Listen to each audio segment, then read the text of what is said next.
It's already 5:11. Maybe we can start. Baka absent yung dalawa. Start tayo.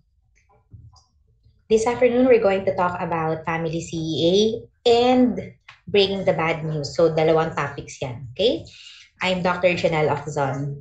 I hope naalala nyo pa ako. Naging teacher nyo rin ako last SEM, no? CFM1. So, naalala ninyo yung active listening skills that we discussed during your CFM1, ito din yun. But you will be applying now your active listening skills in family CEA. Nung CFM1, we applied the skills in individual CEA. So pareho pa rin yung steps natin. Kung naalala ninyo yung apat na steps of catharsis education, apat na steps ng catharsis. So, yun pa rin ngayon. But this time, you will be talking to more than one person. So, two or more individuals in the meeting or two or more members of the family in the meeting, family CEA na yung ating method of health education. Okay? So, hindi rin masyado nagkakalayo ang family CEA with breaking the bad news naman na method. So, magkalapit lang yan. Still, you will be needing again to review your active listening skills. Okay? Kasi ito pa rin yun. Sila pa rin. Andiyan pa rin yung ating opening skills. So, yung inyong direct lead, indirect lead, yung ating probing, focusing, attentive silence, bracketing, reflecting skills, siya pa rin. Sila pa rin lahat yon. Okay? And yung inyong closing skills na interpretation, confrontation, goal setting, and summarizing, sila pa rin. Only this time, you will be using it in family CEA. Alright? So, halukatin nyo na yung notes ninyo. Alright? Okay? So, ayan. Start na tayo. Nadagdagan na ba tayo? Yan, nadagdagan tayo. Isa na lang. Okay, so these are our objectives. So why is it important to convene the family when the family meeting is required? Who should attend? And what is done during family meetings? And paano nga ba ito kinoconduct? And then again, you will be returning that, or you will be demonstrating the skills during the practice sessions, which will start na next week. Okay? So why is it necessary to convene the family? It's because, remember, di ba, yung anxiety ng patient natin can be influenced by their previous experiences or yung kanilang fears, no? Ano yung mga naisip nila, if you remember. So, yung mga beliefs ng mga patients natin or ng family, okay, about the illness, yan, madalas yan ang mga nag-i-influence sa health. And then, syempre, yung mga resources. So, financially capable ba itong family na to? Kung for example, one of the family members will be undergoing surgery o lifetime treatment o kailangan ba ng major diagnostic test like for MRI, meron bang resources yung family. So, kailangan natin din silang i-convene para doon. Or kung meron kang series of tests na gagawin or kung baka meron kang kailangan i-refer, no? Meron kang findings, no, sa patient and you need to refer this patient sa ibang hospital or sa ibang specialist, then we need to convene the family. And of course, kung meron mga obstacles tayo nakikita, no, to healthcare. So, the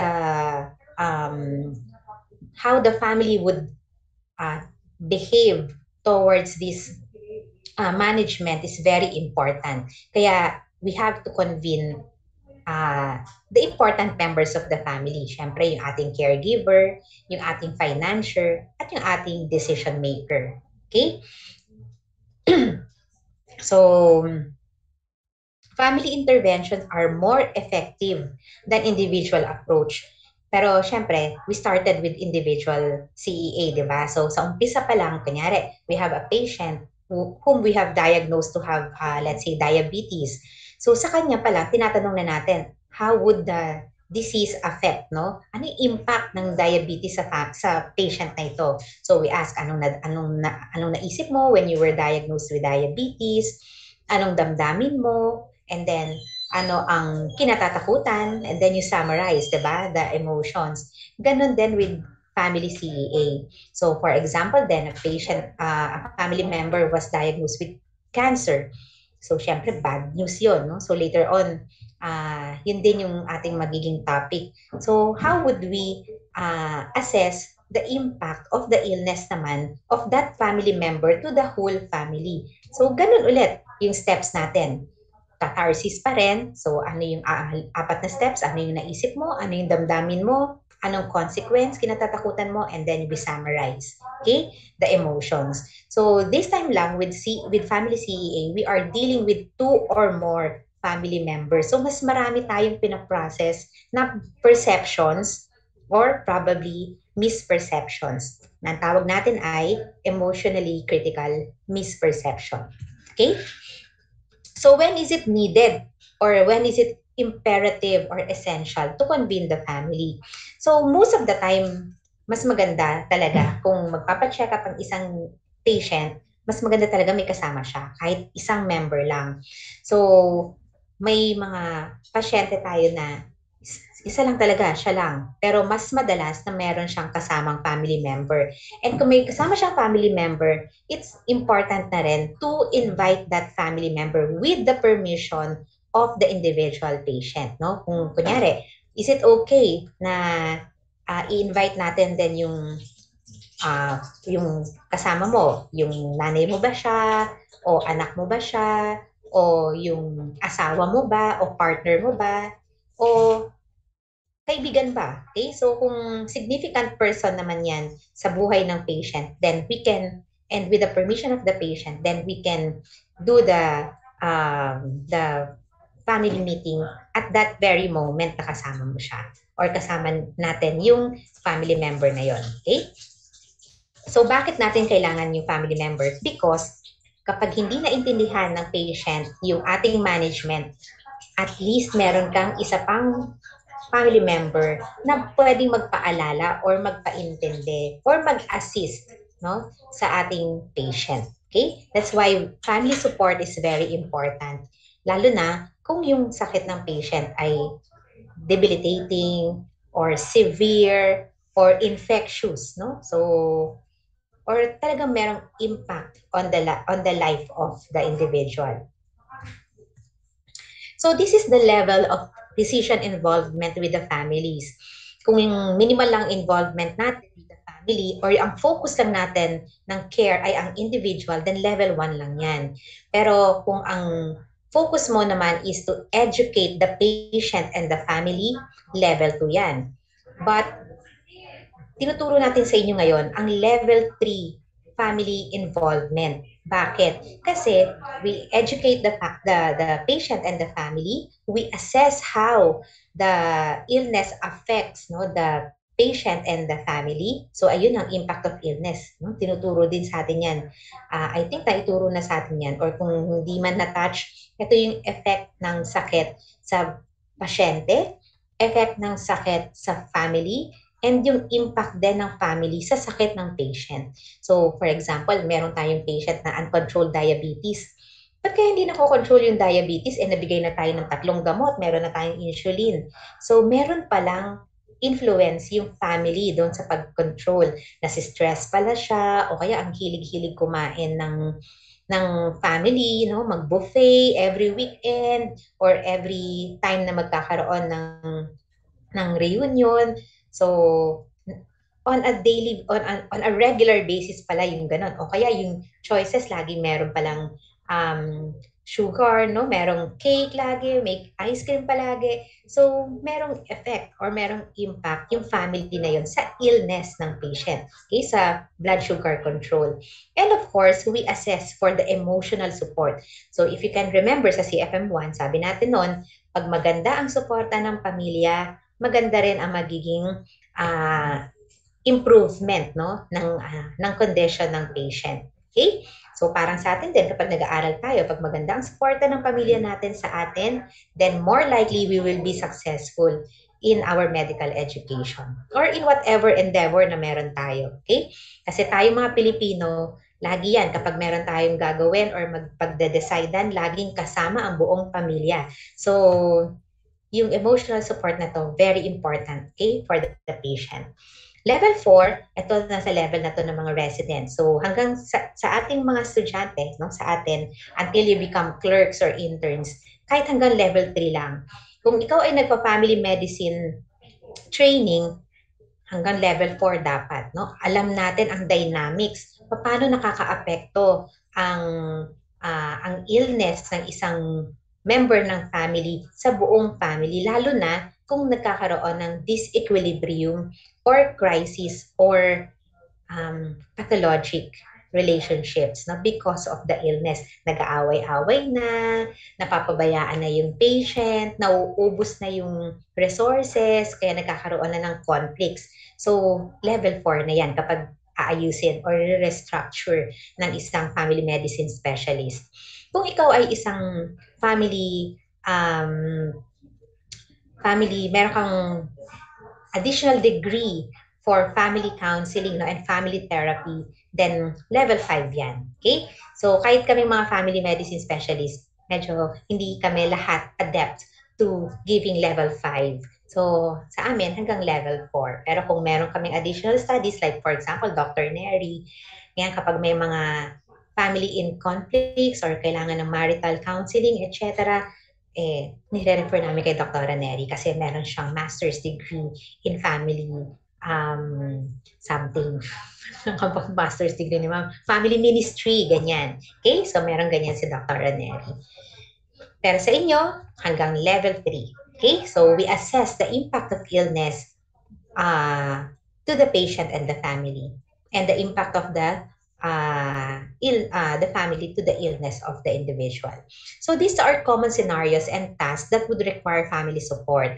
So if you are going to give the diagnosis and or communicate the prognosis, especially if the prognosis is poor, kung ang pasyente mo may cancer, may stroke, na heart attack, o kaya naman, syempre, death, no? So any poor prognosis or bad news, kailangan natin i-convene yung family, yung the whole family, so that they would understand what's going on. Okay?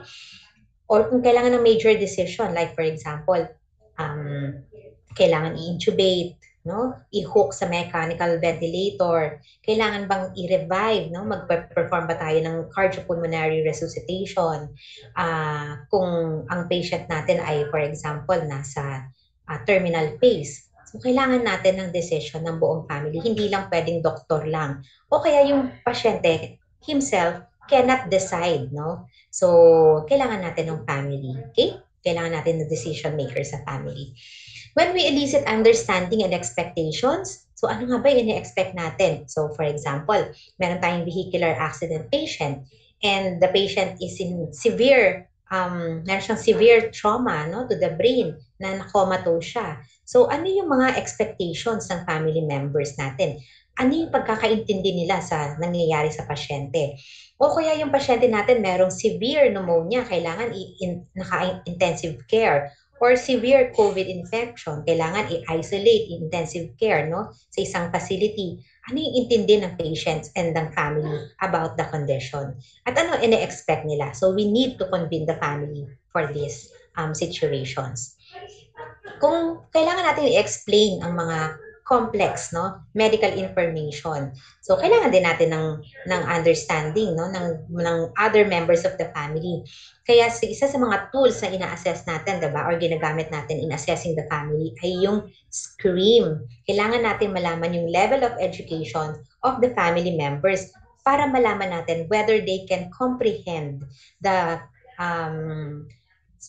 situation or the condition of the patient. Okay? If there are goals and management plans that need to be clarified, hindi pala naiintindihan ng pasyente or ng family members, bakit kailangan operahan, bakit kailangan i-chemotherapy, bakit kailangan na radiation therapy, o bakit kailangan ilipat ng service, kailangan bang ilipat ng ospital. So all of this kailangan natin maklarify with the family members. So we need to convene the family, required yan. Determining options and preferences or facilitating shared decision making. Remember, tailored fit ang ating mga management, no, to the individual. And kailangan naaayon at saka inaayunan din, no? So this the patient and the family should also approve, no, of the management. Hindi lang basta ay nako, kailangan kong bigyan ng antibiotics, tatlong antibiotics yung patient. So umaayon ba yung family member? O kailangan i-intubate yung patient? Kailangan natin i-inform yung family members. Kasi baka hindi nila naiintindihan bakit kailangan natin gawin yun. Okay?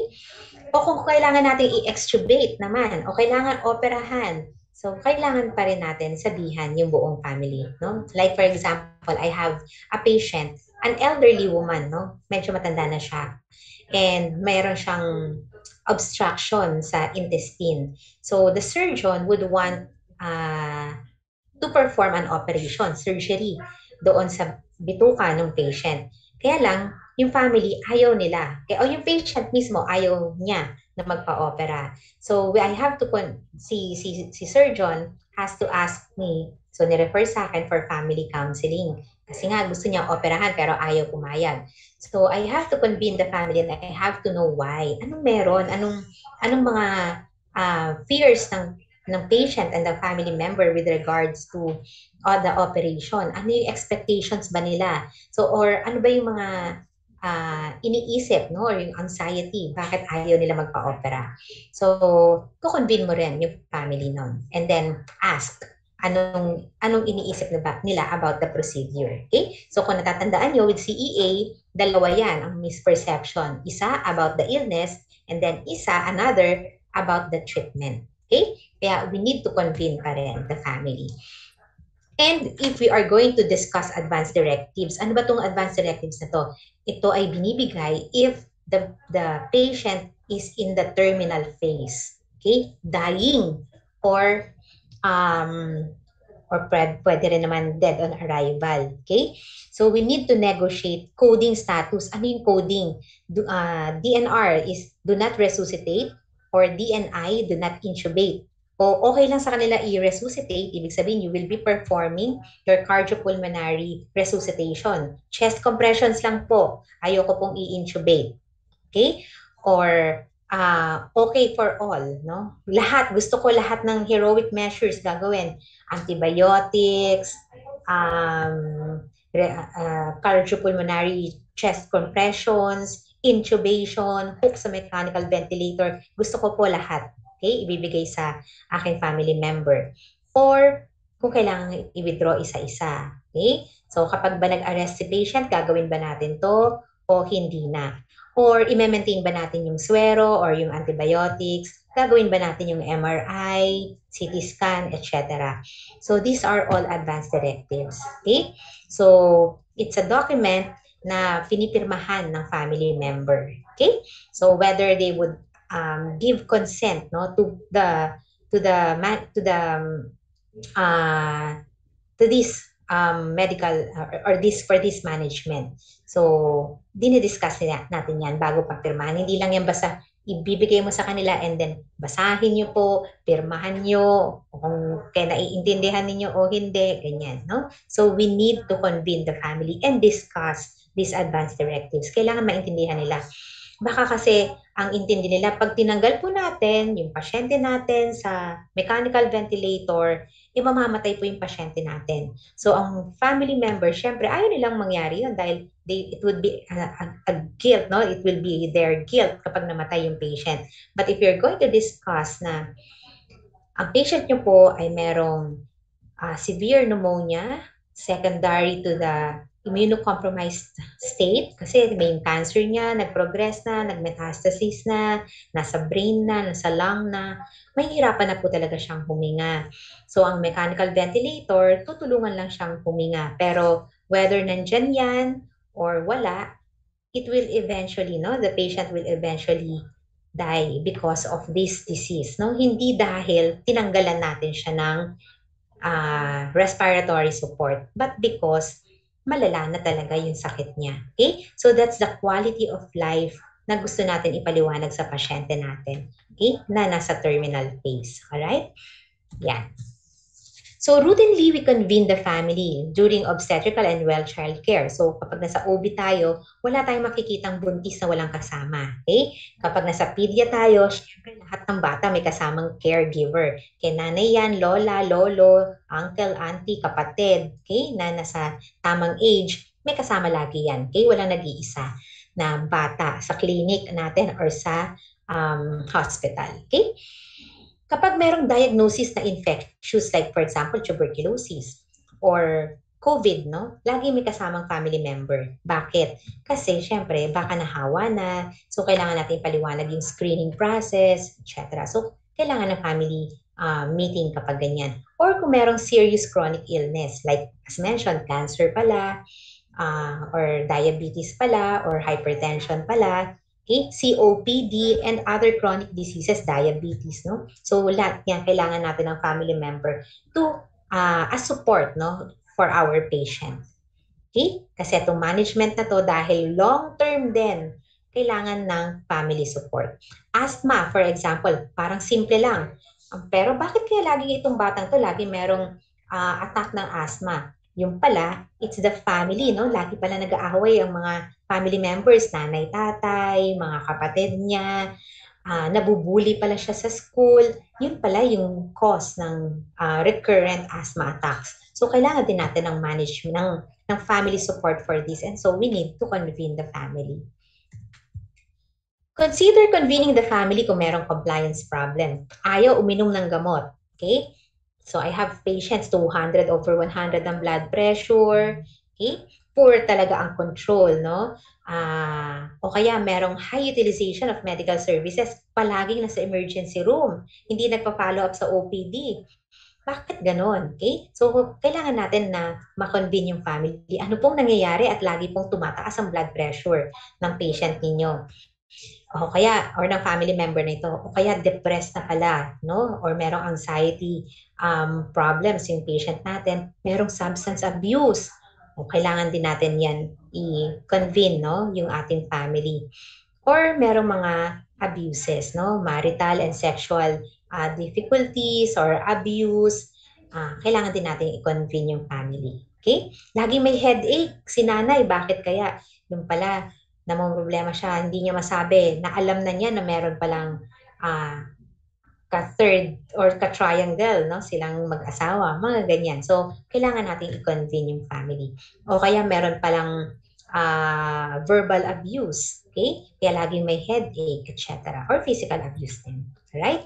Or kung hindi magkaroon ng baby, gusto magkaanak, hinahihirapan, then kailangan natin na i-convene, no? Or kailangan natin mag-meet. Or meron palang erectile dysfunction. Okay? So, sexual difficulty rin yan. So, assess mo ulit. Tingnan natin bakit kaya. So, may problem kaya sa mag-partner? O baka naman may naiinom siyang gamot na nagkukos ng erectile dysfunction. So, kailangan ulit natin i-convene yung family. Okay?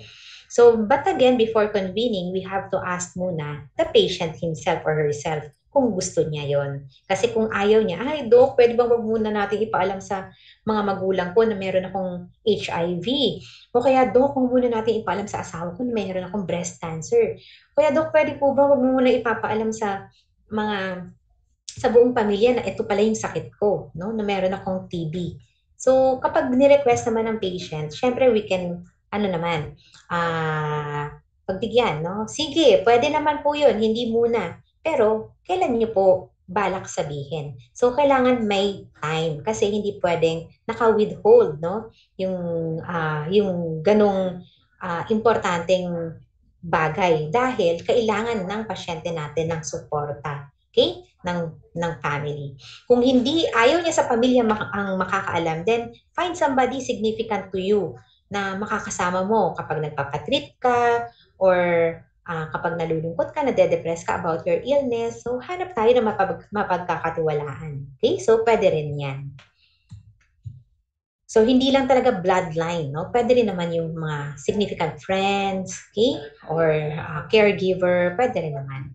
So, we also conduct family conferences kapag kailangan nating admitin yung patient or for hospitalization purposes. Kung for merong mga critical care, no, issues, kailangan natin convene. Like for example, dumating sa emergency room at siya pala ay na stroke. So, kailangan natin i-admit sa ICU care, kailangan nating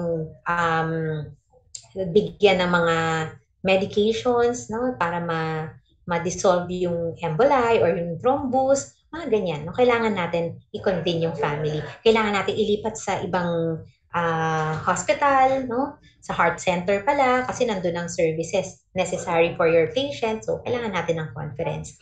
End of life care. So, nabanggit din natin yan kanina. Parang sa palliative, no, or in hospice and palliative care. So with regards to the intubation, advanced directives, ayan, kailangan natin pag-usapan yan.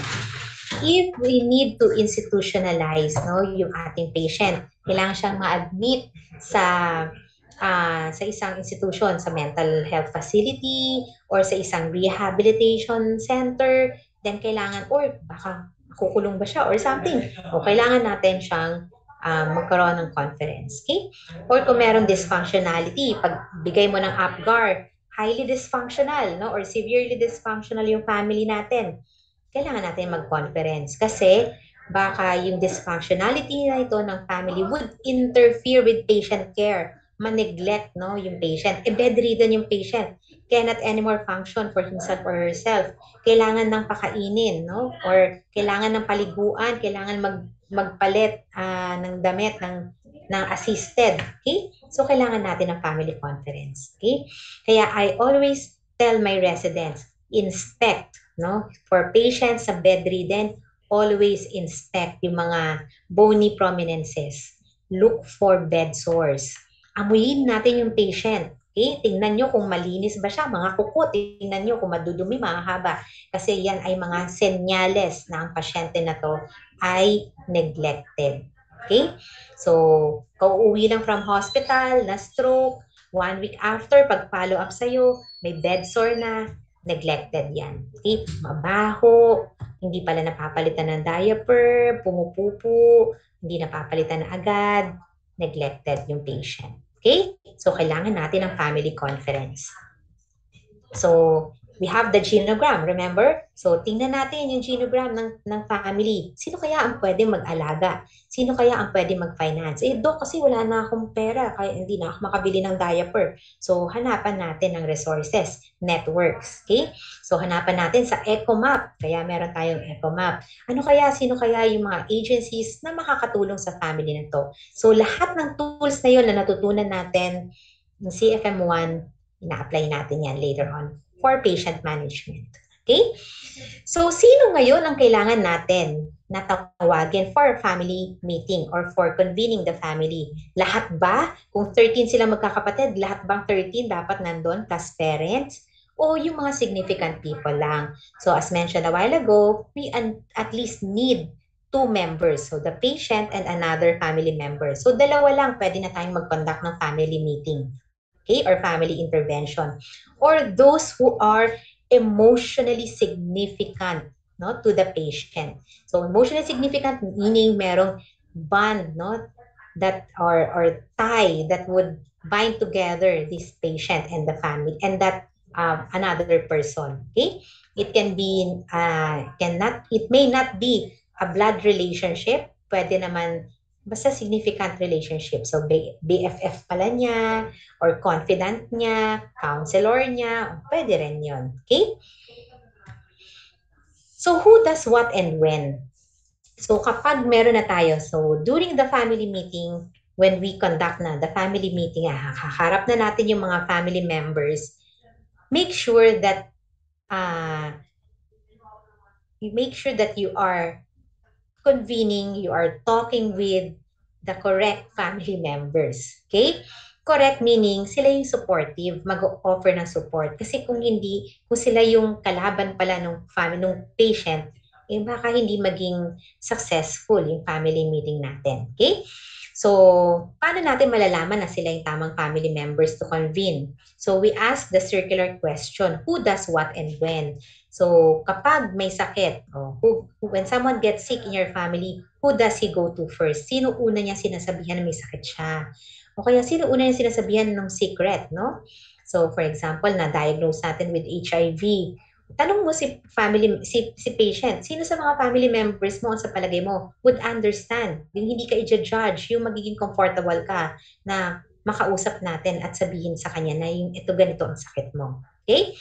Who assist that person? Sinong nakakatulong sa iyo financially, emotionally?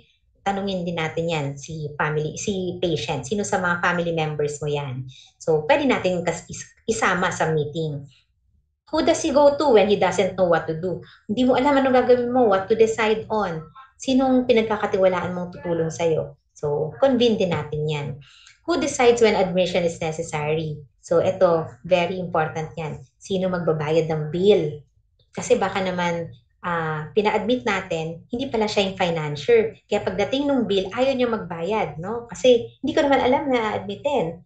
Hindi naman ako sinabihan na admitin. Okay? So, kailangan natin yan. Okay? Kung sino ang financier. Okay? Who will pay? Ayan, who will pay for this admission? So, malamang ang decision maker at ang financier, minsan iisa yan. Pero minsan magkahiwalay din, magkaibang tao. And who will stay with the patient? Sinong caregiver? Okay? So, importante rin yan. But we have also to assess the caregiver later on, lalo na kung long duration yung pag-aalaga niya, because sometimes a caregiver would also feel ill later on. Baka magkaroon din siya ng caregiver fatigue o kaya naman siya mismo nahawa na ng sakit. Infectious pala. Yung sakit, COVID pala, o di nagka-COVID din si caregiver. O kaya tuberculosis pala, o di nagka-TB din yung caregiver natin. Okay? So, kailangan natin ng hindi lang isang caregiver, kung pwede nga lahat ng family members maging caregiver para hindi nagkakaroon ng fatigue, okay, among ang isang caregiver lang. Okay? So, these people, significant to that patient, okay, should be in your family meeting. Okay? Sila yung correct people to be included in the family meeting. Alright? Are you with me so far? Naintindihan naman? Yes? Okay. So, let's continue.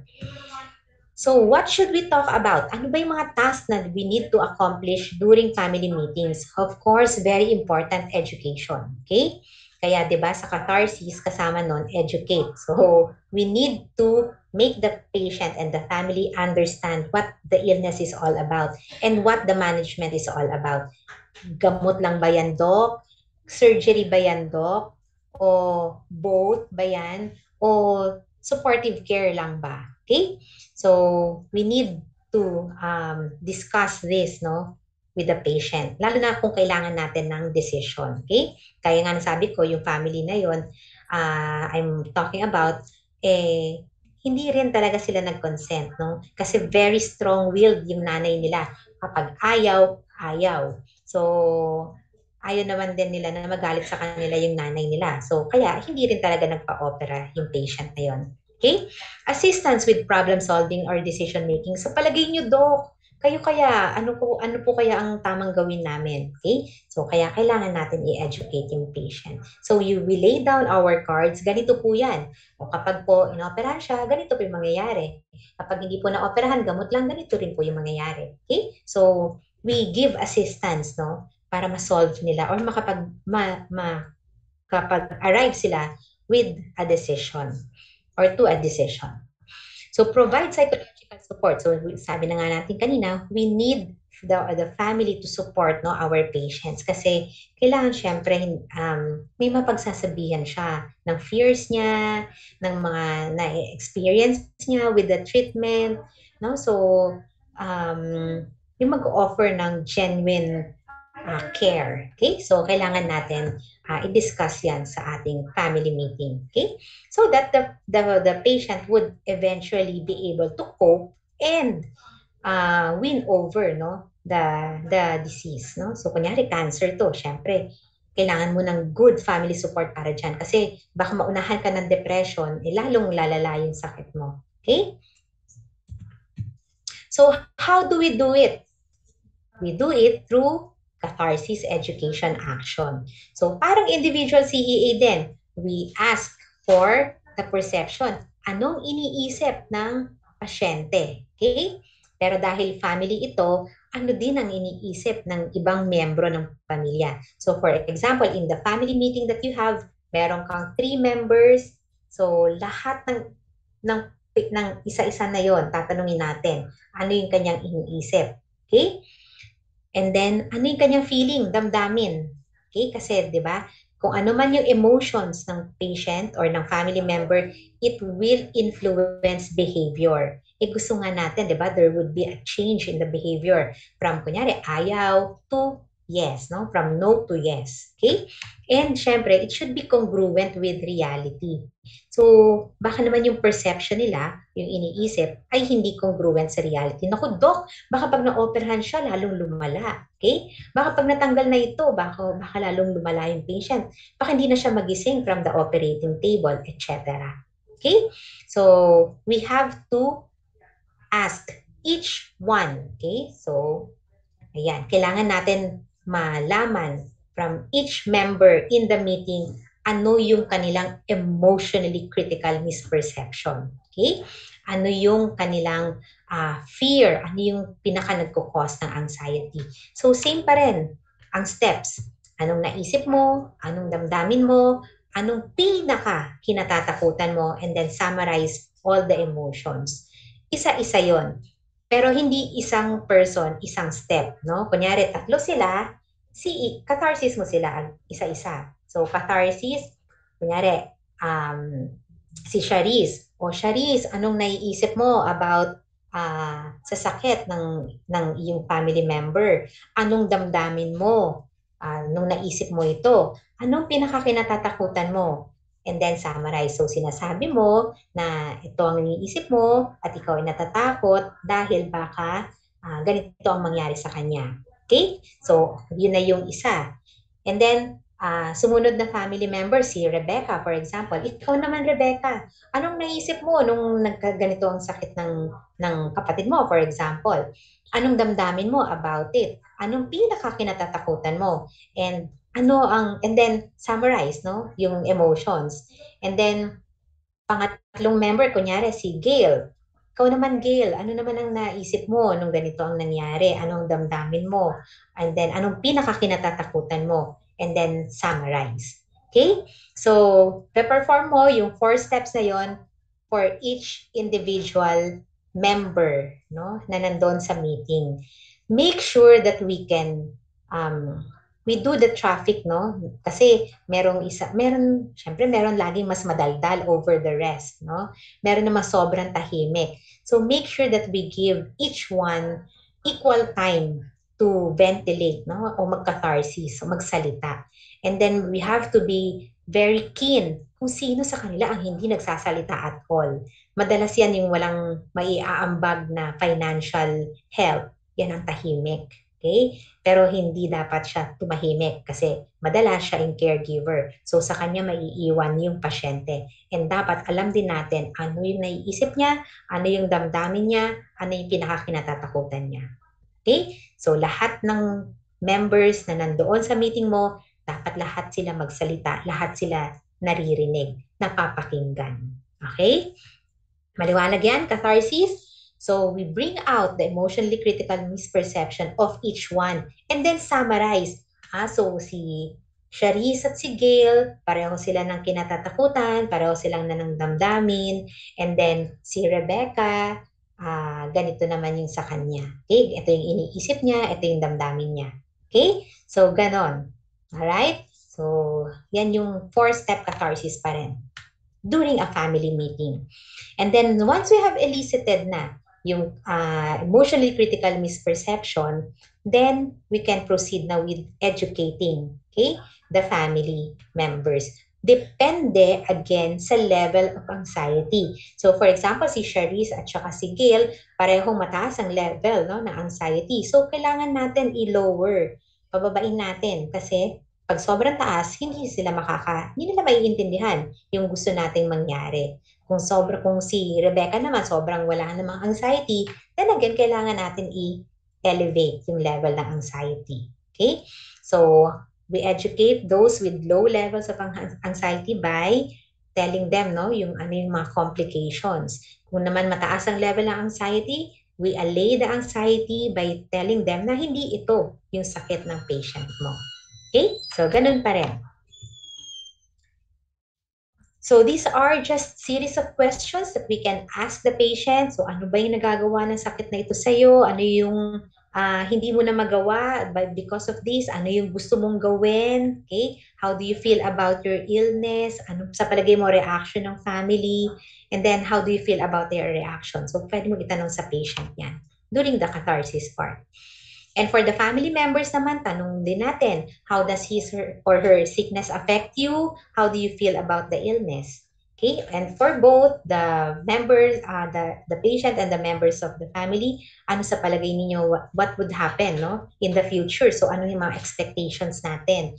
Ano yung pinakakinatatakutan nyo? So, nandiyan yung third step, no, yung fear, no, about the illness. And what is the worst thing that could happen? So, ito yung mga third step yan. Ano yung pinaka-kinatatakutan? So once we have identified the misperceptions, we need to correct them. Okay? And then, syempre validate mo after. Ano na po ngayon ang damdamin ninyo after natin kayong mapaliwanagan or after yung malaman itong mga impormasyon na ito, ano na po yung damdamin ninyo. Syempre dapat nag-improve na yung anxiety. Okay? Either bumaba na or tumaas na. Okay? So, again, yung key or yung magic word, "Hi, salamat doc. Na-relieve na ako." Okay? Sa fear kong ito. Hindi pala ganon. O kaya, naku, doc, ganun po pala. Nakakatakot naman. So, alam na natin na titrate na natin yung level of anxiety to the right amount. Okay? Para mag-move yung ating patient and family members to take action. So address also patient's problem. So explain the recommended treatment and elicit again their perceptions about the treatment. Kasi di ba baka doon naman sila may fear. Naku, doc, long term yung treatment. Naku, doc, 6 cycles ng chemotherapy. Di ba makakalbo ako dyan? Naku, doc, radiation, baka mangitim ako. Mga ganyan, okay?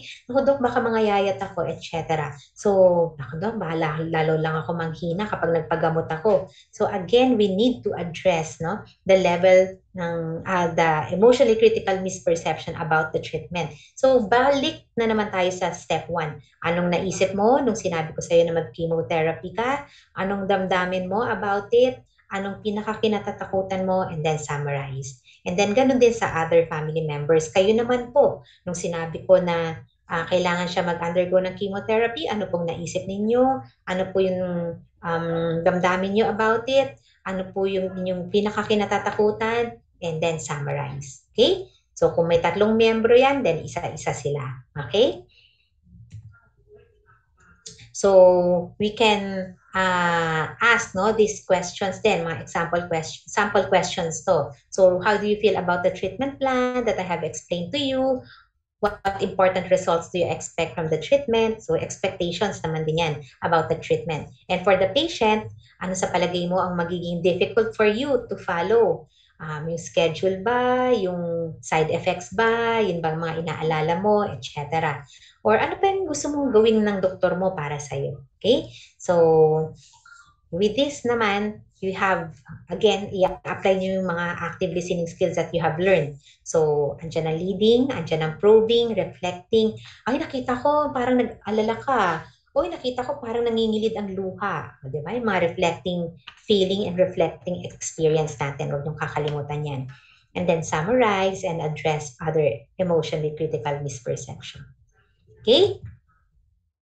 So far, Kerry, kayang gawin? Kaya yan. Okay? Kayang-kaya yan. So remember to involve the patient and the family in the management plan. So explicitly state what each needs from one another. Ano yung expectations ng bawat isa sa bawat isa? Okay? Kayo po, anong pong ina-expect niyo sa kapatid niyo? O kayo naman po, ano ina-expect niyo sa nanay niyo? O, ikaw, ano naman? Okay? So, kailangan meron din leveling of expectations. Ano pa yung gusto mong gawin ng pamilya mo para sa'yo? Okay? So, gusto ko po nandiyan lang sila kapag nagpapatreat po ako. Gusto ko po may kasama ako. Pagpunta akong clinic for follow-up. O, mga ganun. Okay? So, sinong pwede makagawa nun? So, kunyari, yung isa nagtatrabaho. Hindi po ako makakapunta. Pwede pong si ano na lang, ganyan. O kaya, pag Monday, Tuesday, Wednesday, ako po, pwede. Tapos, Thursday, Friday, Saturday, siya na lang. Pwedeng ganun. Okay? So, kailangan merong agreement sa bawat miyembro ng pamilya kung ano yung pwede nilang gawin para sa may sakit nilang family member. So, include tasks of the patient and the family members and set a behavioral contract. Okay? May kontrata, pero hindi naman kailangan pirmahan. O, ikaw ha, ikaw, ito yung papel ha, pirmahan mo, ikaw maglalaban ng damit niya. O, ikaw naman magpapakain. O, ikaw ang sasama. Hindi naman kailangan nakasulat yon. Okay? Na, ano na yon, parang verbal agreement na yon. Na ito ang napagkasunduan natin. Kaya kung hindi masusunod, then hanap tayo ng karelyebo natin. Okay? So, biglaan, for example, may meeting sa school ng anak. So, hindi ka pwede. Sino ang pwede? Okay? So, what each family member is willing to do for that sick family member. Okay? So, yan yung behavioral contract. And then, do your closing and follow up. So, do a feelings check. So, kasi 'di ba, parang nag-open tayo ng Pandora's box. Naglalabasan ng emotions 'yan. Minsan merong sisihan diyan. Ikaw kasi ganito na sinabi ko sa iyo, sinabi ko na sa'yo, tumigil ka na ganyan. O kaya meron naman diyan galit na galit. Okay? O kaya meron naman diyan iyak ng iyak. So, after ng pag-address natin ng emotionally critical misperceptions and all the anxiety ng patients, all the emotions, after niyan, bago tayo magsara ng consultation or ng meeting, do a feelings check na ginhawahan ka ba? Okay? Lumuwag ba ang pakiramdam mo? Mas na-assure ka ba, naging secure ba, and safe yung pakiramdam mo? Kasi kung hindi, baka lalong gumulo, edi kailangan ulit natin mag-convene. Okay, sige, pag-usapan po ulit natin yan sa susunod natin na family meeting. So you do again a follow-up, no? Or schedule ulit tayo ng family meeting. Try muna natin ito. Gawin muna natin to. Pag hindi po umubra, mag-meet tayo ulit and then tingnan natin ulit kung ano yung pwede natin gawin or ayusin. Okay? So set specific dates and time for follow-up. So make sure lang na nandun pa rin yung same people na nagpunta sa unang meeting. Okay? Pwede madagdagan pero sana hindi mababawasan kasi nag-umpisa na tayo. Naumpisahan niyo na eh. So, kailangan din na natin i-assess. Baka kaya pala hindi nakapunta kasi may sakit na rin pala siya. Okay? So, tipong ganon. So, kailangan natin malaman kung meron na pala siyang fatigue o siya pala mismo meron na rin anxiety, etc. Nahihirapan na rin. Okay? So, kailangan nandun yung mga family members na nag-meet with you in the during the first meeting. So these are important points, no? So make sure you have the correct family members attending the meeting. So sabi ko nga, who does what and when? Yan, natanong. Remain neutral. Hindi tayo ano yung tawag doon? Naggagatong. May tawag doon, nakalimutan ko. Na Marisol, sulsol ng sulsol. Okay? So hindi tayo magmamarisol dyan. Kayo po pala kaya pala pa nagkaganito kayo po pala may kasalanan. Hindi ha, remain neutral. Give equal time and equal chance, no, for everyone to speak, no? So lahat ng nandun sa meeting na 'yon kailangan makapagsalita at marinig, okay? Use proper active listening skills, okay? Yung ating mga reflecting, summarizing, empathizing, mga emotions natin, attitude natin, dapat nandun siya in place. Switch from a directive facilitator o yung panay lang biomedical ang pinag-uusapan to a non-directive listener. So you have to address also the other psychosocial factors. Okay? Kaya yung ating biopsychosocial approach nandun pa rin. Okay? Always make a clear connection between the data you are giving and the emotionally critical misperception. So, hindi rin natin binobombard with too much information yung mga kausap natin in the meeting. So, we just give the necessary knowledge, no? And educate them appropriately.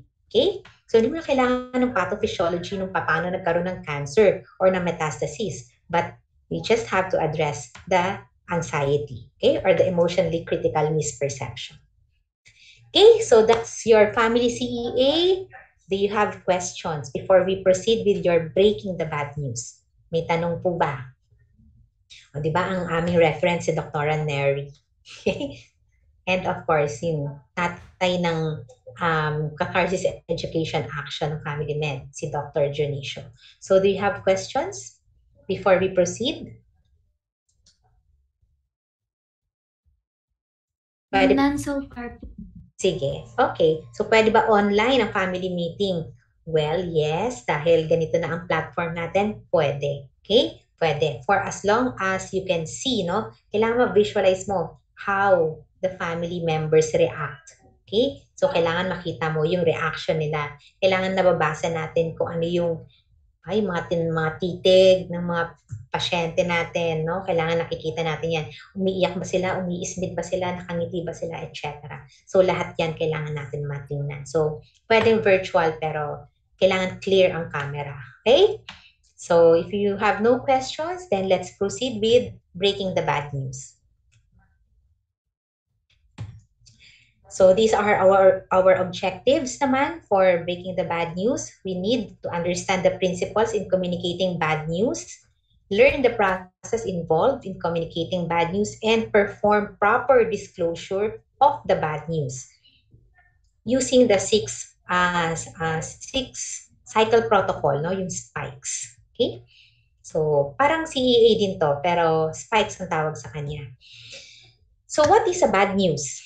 So, any news that would drastically and negatively alter a patient view of his or her future. So, merong bad impact, merong negative impact sa buhay ng pasyente ay bad news. Okay? Na wala ka na ng trabaho, tatanggalin ka na sa pwesto, sa posisyon, hindi ka na-promote, may sakit ka, okay? So, lahat yan bad news. So, lahat na may negative, okay, na effect, bad news yan.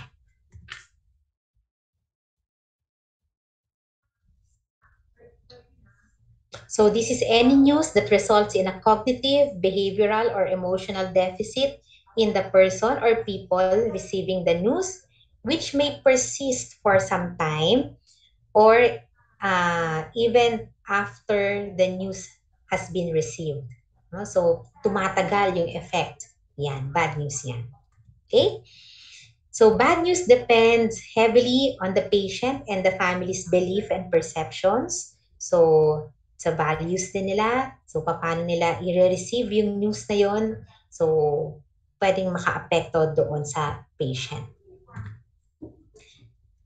And breaking the bad news is one of the difficult tasks, no, or duties ng isang doctor. So walang doktor na excited mag-disclose ng bad news. Ay, ako na magdi-disclose. Ako na magsasabi na may cancer yung patient. Walang ganon, okay? So walang excited kapag bad ang balita, okay? Or ang prognosis pangit. So walang doctor na ganon. So kaya very difficult task ito for us. And sometimes hindi, may mga doctor na hindi siya mismo yung magsasabi. Ikaw na lang magsabi, i-delegate niya yan sa kanyang junior. Kasi, bakit? Kasi, natatakot din tayo how the patient would react, no? Or how the family would react with the news. And, baka hindi rin tayo masyadong prepared, no? Sa magiging emotions, no, ng patient with regards to the news. Or baka hindi enough yung knowledge natin or yung skill natin to break the bad news. Okay? So these things would make it difficult for the doctor to disclose the bad news. Kaya ngayon pa lang, tinuturo na natin sa inyo so that when you become doctors, meron na kayong idea how to tell. Okay? Kasi talagang whether we like it or not, we need to tell the patients. We need to tell the family. So kahit pa i-request ng patient, Dok, pwede bang wag muna? Okay? Kailangan. Okay? And actually, whether to tell or not to tell ay hindi ang big question, but the big question is how to tell. Okay? So, hindi lahat ng med school or hindi lahat ng training program merong formal preparation on breaking the bad news. Okay? So, parang implied na kapag doktor ka, kailangan marunong ka na magsabi. So, kaya hindi lahat ng doctors prepared. Okay? And dahil yung iba, wala ring communication skills or hindi nila alam yung technique. That's why, in your level, ito na yun. Tinuturo na natin para later on, when you become doctors, marunong na kayo mag-disclose. Okay?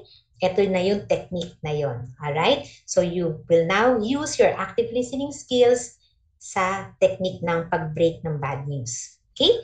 So, also, why is it is difficult? Kasi it brings also a sense of unpleasantness. Not only to the receiver, no? Kahit yung taga-sabi, yung sender ng message. Siyempre, hindi rin maganda sa pakiramdam natin na yung message that we are going to give ay bad. Okay? And it may also lead physicians to emotionally disengage from their patients. Ay, naku, parang ayoko na itong makita itong pasyente na to kasi iiyak na naman to eh, hindi ko kaya. Okay, may mga ganon. Kaya naku, ayoko makita nasasaktan yung tong patient na to. Ikaw na lang. Okay, so nagdi-disengage yung doctor kapag ganon. Okay? Ay naku, i-refer ko na lang to kasi hindi ko kaya to. Okay, yung ganitong ka-heavy na emotions. Okay, so yan yung mga difficulties ng patient, ng doctors, no, with regards to bad news. So, breaking bad news is seldom a question of, sabi na natin, whether to tell or not to tell. So, ang matter talaga is when and how to tell. Kaya sabi ko kanina, pag nag-request yung family member or yung patient mismo na wag muna sabihin, sige, pwede naman, pero kailan? So, kailan mo gusto? And sino ang gusto mo magsabi? Gusto mo ba ako o gusto mo ba ikaw? Paano? Okay? So, yan yung mga issues talaga. Kasi whether we like it or not, we need to inform our patients and their families. So, this is how we do it, no? So, how do we break bad news nga ba? So, ito yun, yung meron tayong ganitong pictures, no? So, dine-demonstrate na yan si Dr. Barbie. Nagtitell na siya ng bad news, okay, sa kanyang patient. Okay? So, we have several techniques, no? We have the spikes, the ABCDE, the guide, the breaks, and yung ating serious illness conversation guide. So, these are the different models, no, of communicating serious news to patients and their families. But among all these framework models, it is the spikes that we use the most. So, spikes is an acronym. It stands for setting, perception, invitation, knowledge, emotions, and strategies and summary. Okay? So, spikes. So, parang catharsis education action din yan. Yung setting natin and yung perception hanggang invitation, yan ang catharsis part. And then yung knowledge natin, yan yung education part. And then, yung emotions na punta rito, pero nandun din dapat yan sa catharsis, no? And then yung strategy, ay yan nung ating action part. Okay? So, kaya parang CEA din siya. Pero, it's a this is the six-step protocol, no? Being used also in the University of Texas. Okay? Cancer Center. So, setting, perception, invitation, knowledge, empathize, or and address the emotions, no, of the patient, and summary and strategy. Hi, ma'am. So, setting. So, ito yung first S. So, setting, you have to arrange for privacy. So, kailangan non-distracting ang environment natin. Quiet place. Meron tayong mga curtains, no, for division. So, sa atin dito sa FEU, we have a counseling room. Meron tayo sa second floor ng hospital. Meron din tayo in front of the emergency room. Okay? So, magandang area yon. Parang ganyan. No? Parang ganito. Meron siyang table and then, ano siya, ang wall niya ay glass na medyo tinted. And then, syempre, kailangan air-conditioned din siya para comfortable. Yun. Pero medyo small area lang yon. Nasa second floor yon, beside the elevator. Okay? Nasa malapit sa ICU, CCU, and operating room. Sa baba naman, in front of the emergency room, meron din family meeting room doon. So, kapag kailangan natin na i-disclose yung results nung patient natin, or meron tayong bad news nga na gagawin, or meron tayong family meeting na kailangan discuss on something, then we can go there. Okay? Pwede rin naman bedside, but make sure you have curtains, no? That would divide. Ito, parang ganito yung ER natin. So, may curtain siya para hindi magkakarinigan. Hindi yung na mayroong HIV, nachichismis na pala siya, naririnig yung pinag-uusapan natin. Okay? So, kailangan merong curtain, no, na magpo-protect sa privacy ng patient natin. Okay? So, also included in the setting, dapat meron tayong time. Okay? So, we allot time, yung hindi yung nagmamadali ka, hindi yung meron kang date later on, na kailangan mong bilisan yung pag-conduct ng family meeting, or meron kang kausap, no? Kaya, we usually remove all the gadgets, no? Or i-silent yung phone kasi para hindi ma-disrupt yung discussion. Pero, syempre, kung need mo rin ng help, then you can call a friend. Okay? Ay, Doc, medyo nahihirapan yata ako mag-disclose. Pwede po bang tulungan mo kami? Okay? So, when I was a trainee at that time, kailangan namin ng help, for example, ng consultant namin. So, naghihingi kami ng help, no? So, for example, kay Dr. Neri noon, may family meeting kami, sama ka, okay? So, yun. So syempre, we need to prepare, no, for the meeting. Hindi pwedeng dumating ka doon tapos hindi mo alam kung anong pagmimitingan. Alright? So you need to prepare. You need to gather all the medical information. Okay? Ano yung mga results? Ano ibig sabihin ng mga resulta na yon?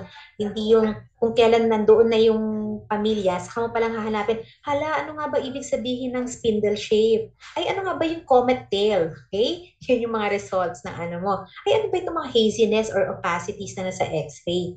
Tapos doon ka pala magpipindot ng laptop mo or ng cellphone mo. Hindi, kailangan lahat na yun nakaprepare before pa man ng meeting. Para kapag meron tanong yung patient or yung family member, you know how to answer. Pero syempre, kung meron talaga hindi ka prepared, no? Or hindi mo talaga alam yung sagot, don't pretend that you know. So, pwede yun naman sabihin, sige po, pag-usapan po natin yan sa susunod na meeting natin. So, pwede naman doon. So, we have to be honest. Kaya isa sa mga attitudes ay genuineness. Okay? And then, syempre, you have to be prepared for whatever treatment or management options na pwede for that case. So, medical treatment ba o surgical treatment ba? Okay? So, dapat nandun yung options mo. And then you can also invite other specialists, no, in the na on board. So, for example, you have referred pala the patient sa isang cardiologist. Pwede mo siyang i-invite during your family meeting. Or, in-invite mo pala yung oncologist. So, pwede mo rin siya, or on board pala yung oncologist. So, you can also invite the oncologist sa inyong meeting. Or, meron palang, na-refer mo pala siya sa isang psychiatrist. So, pwede natin invite siya. So, this is a multidisciplinary team meeting. No? Pwede rin ganon. Okay?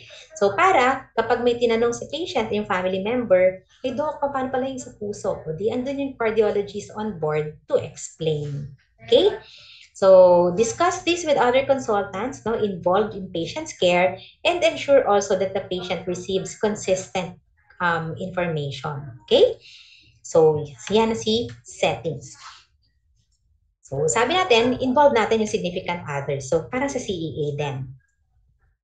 Kaya, again, we ask the patient, meron ba ikaw gustong isama? O sino sa palagay mo ang gusto mong isama sa meeting? Okay? So, usually, the significant person. And then, naalala niyo si lovers? Lovers pa rin yan at yung ating attending skill. Okay? Lean forward, open stance, voice of compassion, eye level, no? Same eye level, relaxed position, seating arrangement. Okay? Or you sit at an angle. So, setting din yan. Okay? And then, the next part is the perception. So, ano ba ang perception? Or ano ang emotionally critical misperceptions ng pasyente and other family members? So, you can tell them to start, I want to make sure I want to make sure we are on the same page. Pareho yung pag-uusapan natin. Ito lang yung pag-uusapan natin. Ano yung understanding ninyo of your medical situation? Ano sa palagay niyo yung mga nagawa na ng mga doctors kasi minsan may mga pasyente, wala namang ginawa yung doktor eh. Pero ang dami na pala, na-request na ito, nabigyan na ng ganito, na-educate na about ganito, pero para sa pasyente, wala pa rin ginawa yung mga doctor. Okay? Kasi ang expectations nila, iba. Okay? Ang ina-expect nila, gagaling yung patient, mawawala yung sakit. So, kapag hindi gumaling yung patient, hindi nawala yung sakit, for them, walang ginawa yung doctor. Okay? So, dapat klaro yan. Bye, ma'am. 7 pa ang class ko. Yes, ma'am. So, kailangan klaro yun sa pasyente na ito na yung nagawa natin. Okay? So, we have to make the patient realize that we have done something, no, for the patient or the family members. Minsan naman si patient hindi eh. Ano lang si patient, cool lang si patient, pero yung family member ang hindi. Bye, ma'am. Bye-bye po, bye-bye po. Okay, so yan. So, minsan na-request na natin, nakapag-CT scan na and all, pero hindi pa pala, para sa kanila, wala pa rin ginagawa yung patient. Okay? So, we need these skills during the perception part, yung ating bracketing. Siyempre, you have to bracket. Masasaktan ka pag sinabi ng family member, wala ka namang ginawa, doc. Pero siyempre sa isip mo, ang dami mo nang ginawa. Bakit parang sa kanya walang ginawa? Okay? So, bracket ka lang. Kasi, di ba, you have to wala tuloy ako, yung aking mga boss nagpaalam, okay? So you have to set aside your own emotions, di ba? Bracketing, your own judgment so that you can fully listen to the concerns of your patient. And this time also, ng family members, okay? And then do your leading skills, yung direct lead and indirect lead natin, you can probe, you reflect, no? Napansin ko nga, nagagalit na po kayo. Napansin ko nga, naiinis na kayo or napansin ko nag-aalala nga po kayo. Okay, mga ganyan. You're focusing sa dami-dami po ng ganito. Ano na po ang pinaka. Okay? And then, syempre, summarize. So, napag-usapan po natin, ganito, ganito. Do not make assumptions. Okay? Do not make assumptions. So, always ask. Always look for answers. Huwag mong i-assume na I think naintindihan na naman nila yun, no? Do not assume. Kasi do not assume also na they understand kasi most of the time they don't. Do not assume that they know kasi most of the time they don't. Okay? So, kailangan yung marinig mismo from the patient and the family members na ito yun. Ito yung naintindihan nila, ito yung nakita nila, ito yung alam nila. Okay? So, yeah, do not assume. Okay? So, hindi tayo pwedeng asumera. Alright?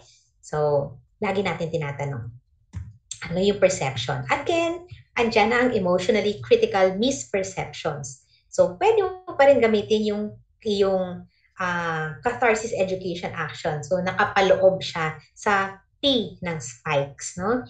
So, yung 4 steps mo pa rin for catharsis. Anong naisip mo, anong damdamin mo, anong pinakakinatatakutan mo, and then summarize. Okay? And then invite, no? So invitation. So ensure that the patient is prepared to receive the news. So kailangan prepared sila emotionally. So you have to ask permission na ibibigay mo na yung news or sasabihin mo na kung ano yung diagnosis, ano yung result. So ready ka na po ba? So that is invitation. Are you prepared to receive the news? Okay? Pwedeng ganito ang statement mo. Now that we have discussed what you have been thinking and feeling about your illness, I have something, do you have, ano ba yung sulat ito? Ayan, I have something else or there are some other things that I want or I need you to know. Are you ready to talk about them too? Okay, so invitation yan. Or pwede mo rin naman, How much do you want to know? So we usually titrate. May mga pasyente, Doc, full disclosure. Gusto ko malaman lahat, lahat, lahat. Okay, full disclosure yan. O Doc, pwede bang patsi-patsi lang muna? Kasi baka hindi ko kayanin. Pwede bang ito lang, hanggang dito lang muna? Pwede ba yung resulta lang muna ng CT scan? Wag muna yung mga result ng biopsy. Pwede rin naman yun, no? So, partial disclosure yan. Okay, so some patients would like na in chunks lang. So, paunti-unti. Some naman gusto full disclosure.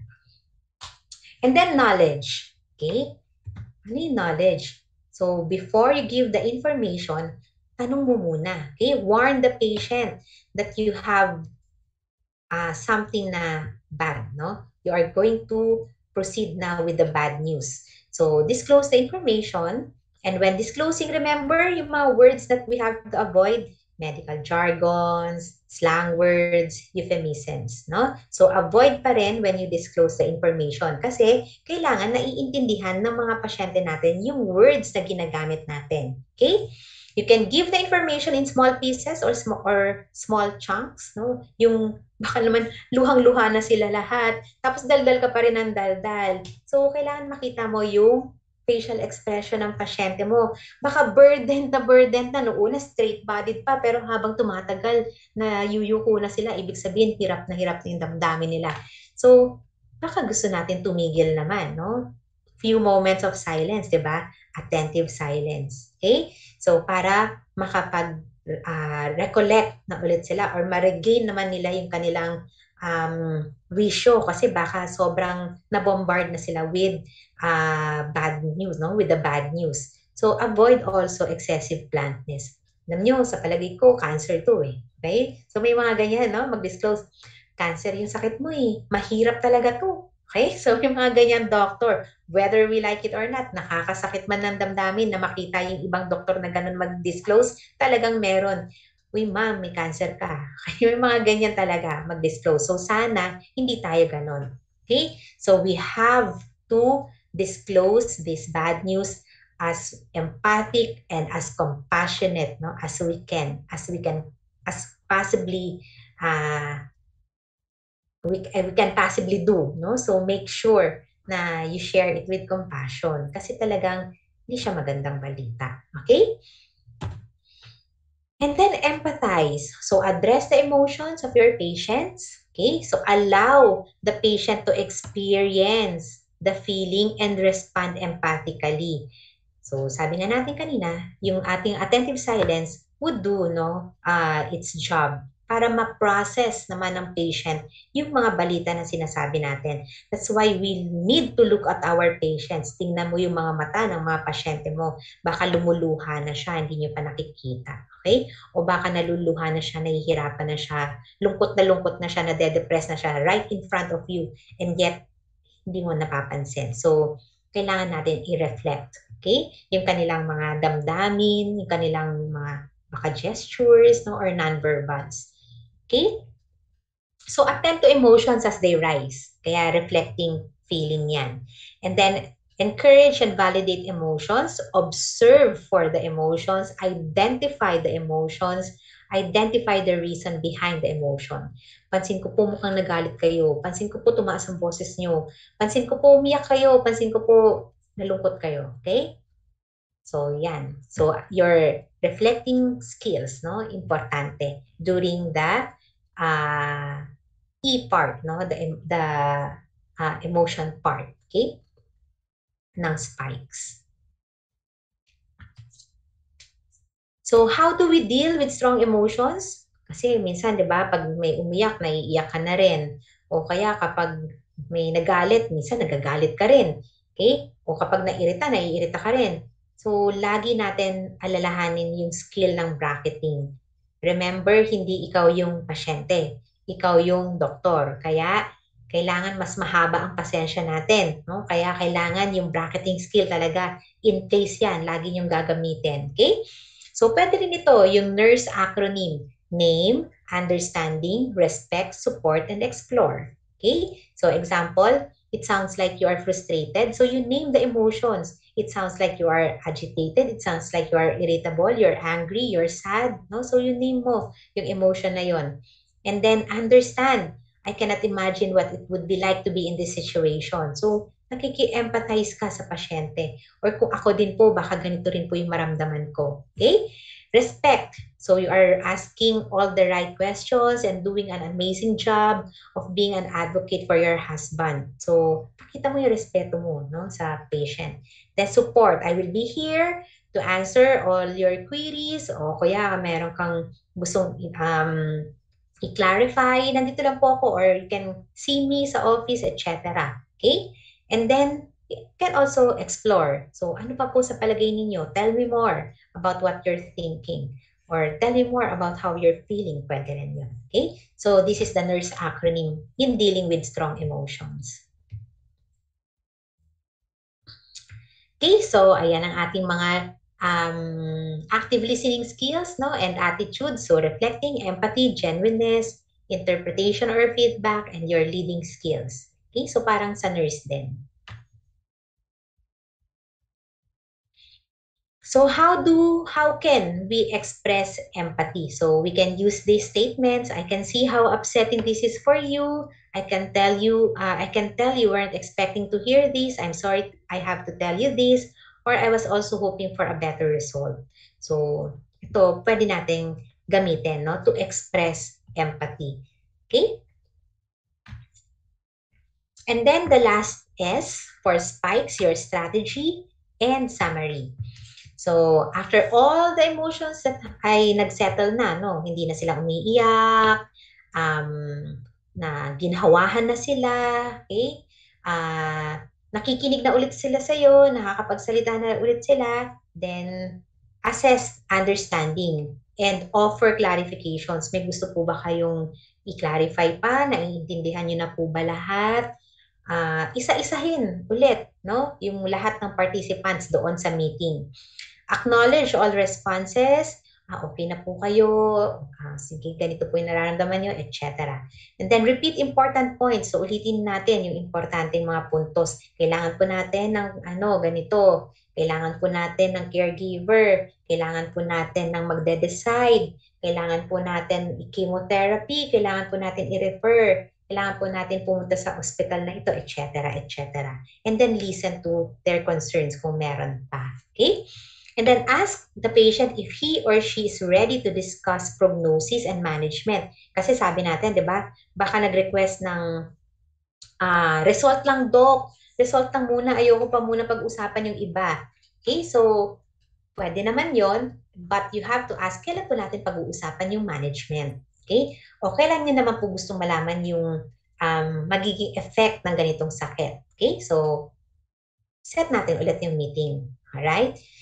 Check in before you turn to giving a plan or discussing the news implications. So, magtanong ulit, is it okay to talk about the next steps? Or when will you be ready to talk about the next steps? Okay? Then, kung ready na sila, kung prepared na sila, then discuss the plans and goals. And then, ano ba yung mga next na gagawin? Ano yung mga expectations? Why is it important, no, to talk about it? Okay? And then explain and collaborate with the patient and the family.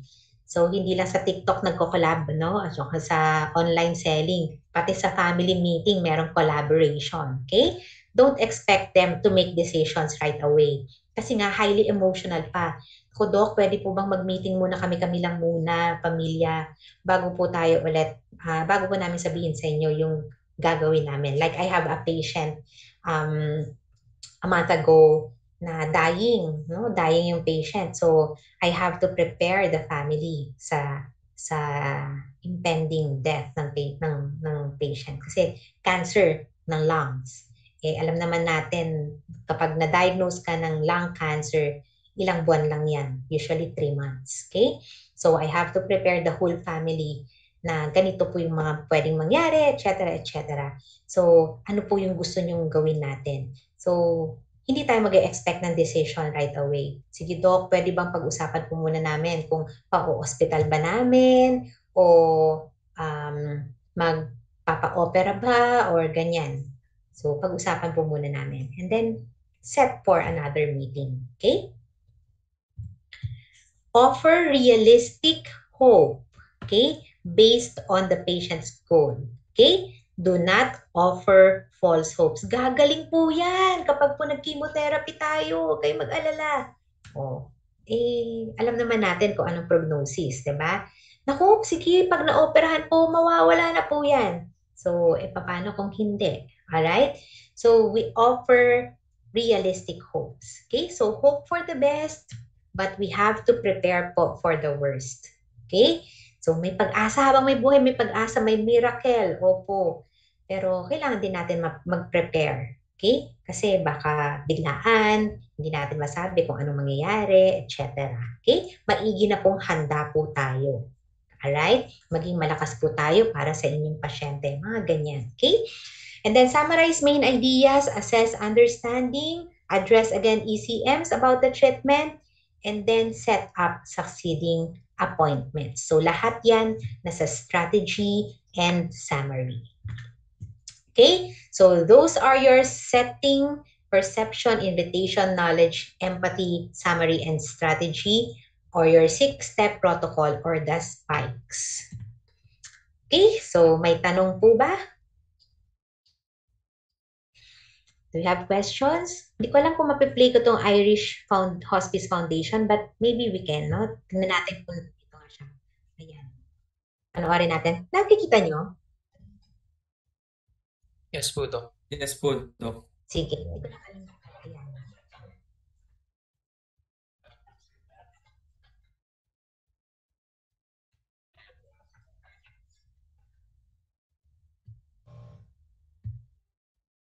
Sorry.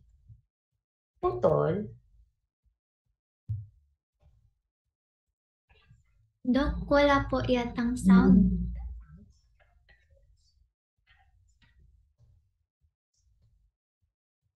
Ano ba siya sinasound?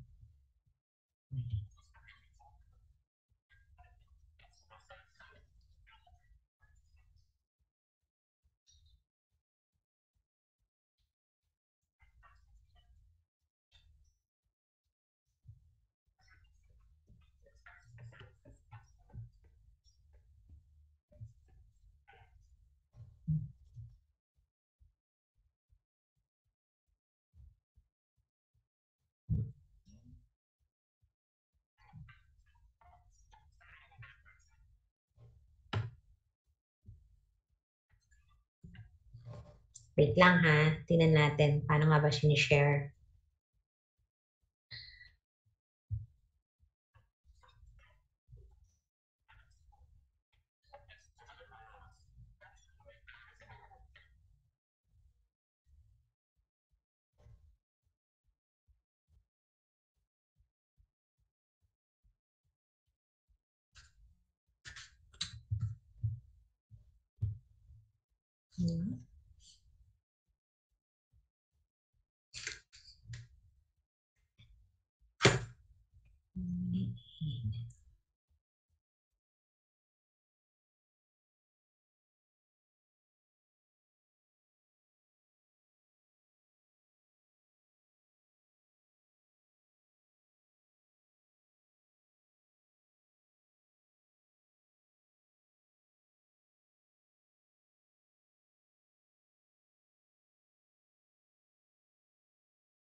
Breathe.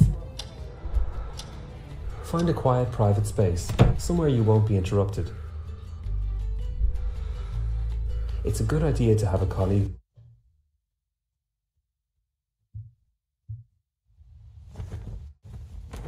You can hear it na. Meron na. Meron na po, Meron na Doc. po to. Sige. Whether it's something you do every day or once in a blue moon, delivering bad news is never easy. Here are 5 scenarios, each depicting one of 5 steps in the process of giving bad news. Following this process will help you deliver the news, help you to look after the person who is going to get it, and look after yourself too. Step 1 is about preparing. Take a few minutes to gather your thoughts before you have to break the news. Breathe. Find a quiet, private space, somewhere you won't be interrupted. It's a good idea to have a colleague with you, someone who can be there as an extra support to you and to the person getting the news. Make sure you know all of the relevant facts, what happened and who was affected. Try to avoid using loose phrases like your brother, in case they have more than one brother.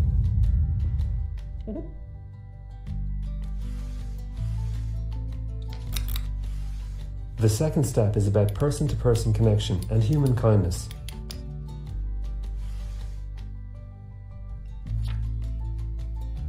Take a bit of time. It's really important to make a personal connection here. Sit down with the person. Find out if they have any inkling or knowledge of what has happened.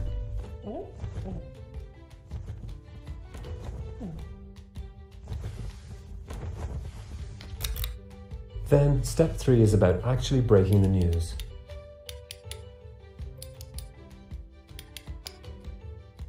Start by giving a warning shot to allow the person to prepare themselves. I'm sorry, but I've had a call from your brother John and I have some bad news to give you.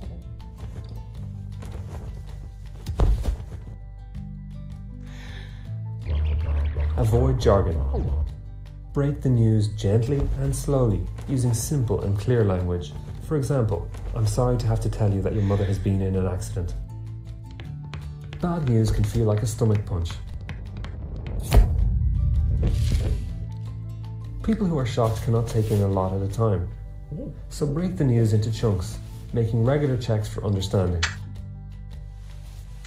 If they are silent, remember this doesn't necessarily mean that they have absorbed or comprehended all that you've said to them. Check again and repeat anything that hasn't been understood.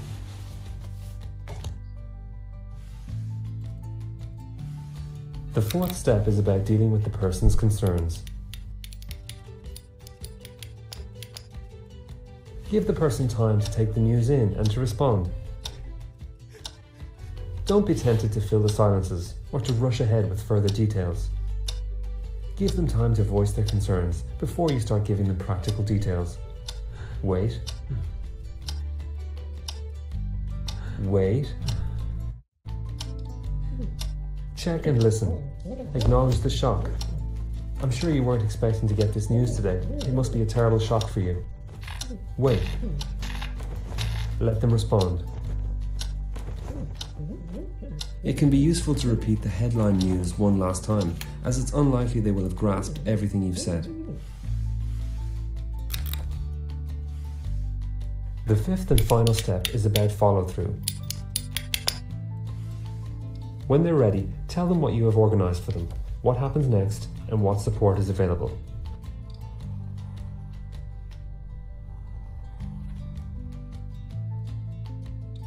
Claire here is going to help you to get home now, and here's a reminder about support and compassionate leave. If you have any questions at any stage, just call me. Just remember, you can never make bad news good, but the way you deliver it can have a huge impact. Finally, don't forget to look after yourself. This was probably quite difficult for you too. Make sure to take a few minutes and to debrief with your colleague. These steps are just a few simple reminders to help you to deliver bad news on the hopefully rare occasions when you have to. You can download a free print copy of these 5 steps from the Irish Hospice Foundation's website. You can also find details there of education and other resources on a range of issues relating to bereavement and end-of-life care.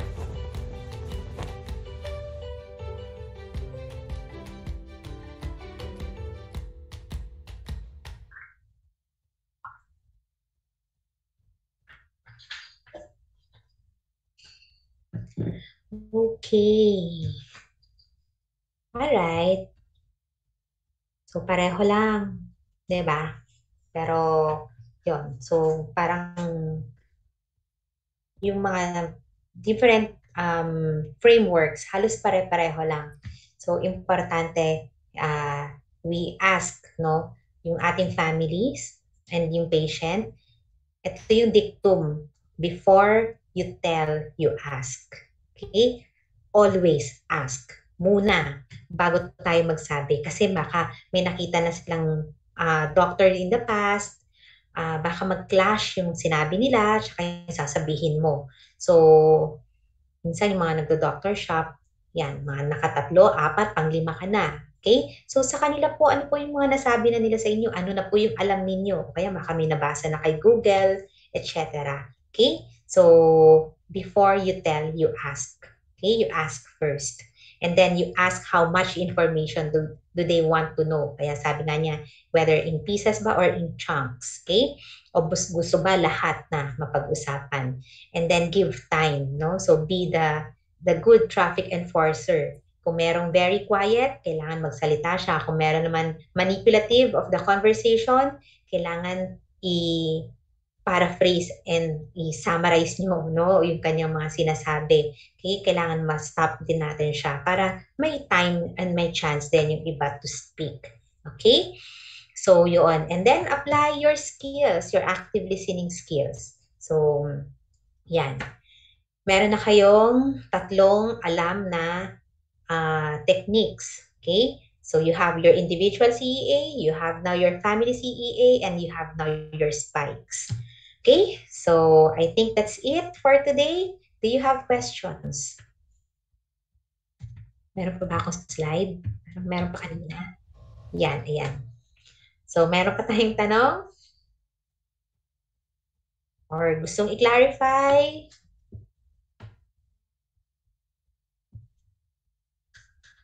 Maliwanag ba yung technique? Yes? Yes? Okay, sige. So, kung wala nang tanong, dinner time na. So, let's call it a day, everyone. Thank you for